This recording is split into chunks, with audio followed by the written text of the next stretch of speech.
વિષ્ણુ સહસ્ત્ર નામનો પાઠ. મિત્રો, આજે આપણે વિષ્ણુ સહસ્ત્ર નામનો પાઠ સાંભળીશું. વિષ્ણુ સહસ્ત્ર નામ સ્તોત્ર એ મહાભારતના અનુશાસન પર્વમાં ભીષ્મ પિતામહ દ્વારા યુધિષ્ઠિરને જણાવવામાં આવેલા ભગવાન વિષ્ણુના 1000 પવિત્ર નામો છે, જેનો પાઠ કરવાથી પાપોનો નાશ, મોક્ષ પ્રાપ્તિ અને ભય મુક્તિ મળે છે. નિયમિત પાઠથી દુશ્મનોનો નાશ, સમૃદ્ધિ અને માનસિક શાંતિ મળે છે. અને ખાસ કરીને તુલસી કે પીપળાના પાસે કરવાથી વિશેષ પુણ્ય મળે છે. મિત્રો, આપણે વિષ્ણુ સહસ્ત્ર નામનો પાઠ કરતા પહેલા આંખો બંધ કરી 5 વખત મનને શાંત કરવા જાપ કરીશું. પછી જ આપણે વિષ્ણુ સહસ્ત્રનો પાઠ સાંભળીશું. ઓમ નમો નારાયણ. ઓમ નમો નારાયણ. ઓમ નમો નારાયણ. ઓમ નમો નારાયણ. ઓમ નમો નારાયણ. મિત્રો, કોમેન્ટની અંદર ઓમ નમો ભગવતે વાસુદેવાય લખવાનું ભૂલતા નહીં.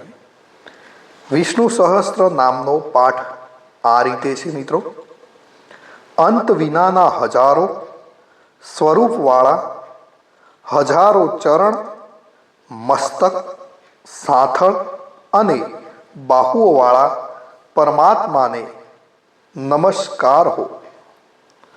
હજારો નામવાળા અને 1000 કોટી યુગને ધારણ કરનારા એવા શાશ્વત બ્રહ્મ પુરુષને નમસ્કાર હો.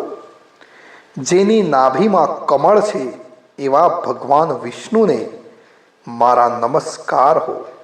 જલમાં શયન કરનાર શ્રી વિષ્ણુ ભગવાનને નમસ્કાર હો. હે કેશવ, હે અનંત, આપને નમસ્કાર હો. હે વાસુદેવ, આપને નમસ્કાર હો. હે વાસુદેવ, આપની વાસનાથી 3 લોક વાસનાવાળા થયા છે અને સર્વ પ્રાણી પદાર્થના આપ નિવાસ સ્થાનરૂપ એવા હે વાસુદેવ, આપને નમસ્કાર હો. બ્રહ્મ સ્વરૂપ અને ગૌ બ્રાહ્મણનું હિત કરનાર એવા દેવને મારા નમસ્કાર હો. જગતનું હિત કરનાર શ્રી કૃષ્ણ ભગવાનને મારા નમસ્કાર હો. ગોવિંદ સ્વરૂપને મારા નમસ્કાર હો. જેમ આકાશમાંથી પૃથ્વી પર પડેલું પાણી સમુદ્રમાં જાય છે, તેમ બધા દેવોને કરેલા નમસ્કાર ભગવાન કેશવ પ્રતિ જાય છે. જેમાં શ્રી હરિનું ભજન પૂજન થાય છે એવા આ માર્ગની સંકટક છે અને શ્રી હરિના ભજન પૂજન વિનાના માર્ગને કુમાર્ગ જાણવો. બધા વેદો જાણવાથી જે પુણ્ય થાય છે અને સર્વ તીર્થયાત્રાથી જે ફળ મળે છે, તે સમગ્ર ફળ દુષ્ટોનો નાશ કરનાર શ્રી વિષ્ણુ ભગવાનની સ્તુતિ શ્રદ્ધાપૂર્વક કરવાથી મળે છે. જે મનુષ્ય શ્રી હરિના મંદિરમાં નિત્ય 3 વાર પ્રભાત, મધ્યાહ્ન અને સાયકાળ 2 કે 1 વાર પણ આ વિષ્ણુ સહસ્ત્રનો પાઠ કરે છે, તેના સર્વ પાપ કર્મો નાશ પામે છે. જે મનુષ્ય આ સ્તોત્રનો પાઠ ભાવ ભક્તિથી કરે છે, તેના શત્રુઓ બળી જાય છે. તેના ઉપર સર્વ ગ્રહો શાંત રહે છે અને તેના સર્વ પાપ વિનાશ પામે છે. જેને શ્રદ્ધાપૂર્વક આ સ્તોત્રોનું ધ્યાન કર્યું કે પાઠ કર્યા, તેને સર્વ દાન આપ્યા અને દેવોની ઋણા પ્રકારની પૂજા કરો એમ સમજવું. જે મનુષ્ય દરેક બારસના દિવસે મારી સમીપ આ સહસ્ત્ર નામનો પાઠ કરે છે, તેને આ લોક કે પરલોકમાં કોઈ પણ ઠેકાણે ભય રહેતો નથી અને તેના કરોડો કલ્પનાના પાપ ધીમે ધીમે બળી જાય છે.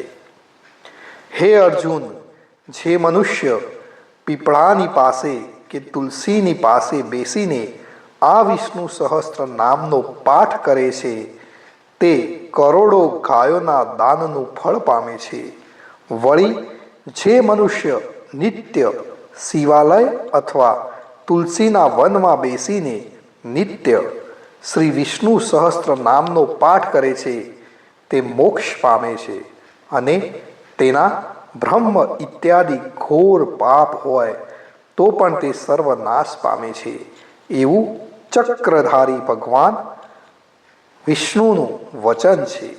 ઇતિ શ્રી જન્મ મહાભારત ભીમ યુધિષ્ઠિર સંવાદે શ્રી વિષ્ણુ દિવ્ય સહસ્ત્રના સ્તુતિ સંપૂર્ણમ. તો મિત્રો, આ રીતે છે વિષ્ણુ સહસ્ત્ર નામનો પાઠ. કોમેન્ટની અંદર જય શ્રી કૃષ્ણ લખવાનું ભૂલશો નહીં.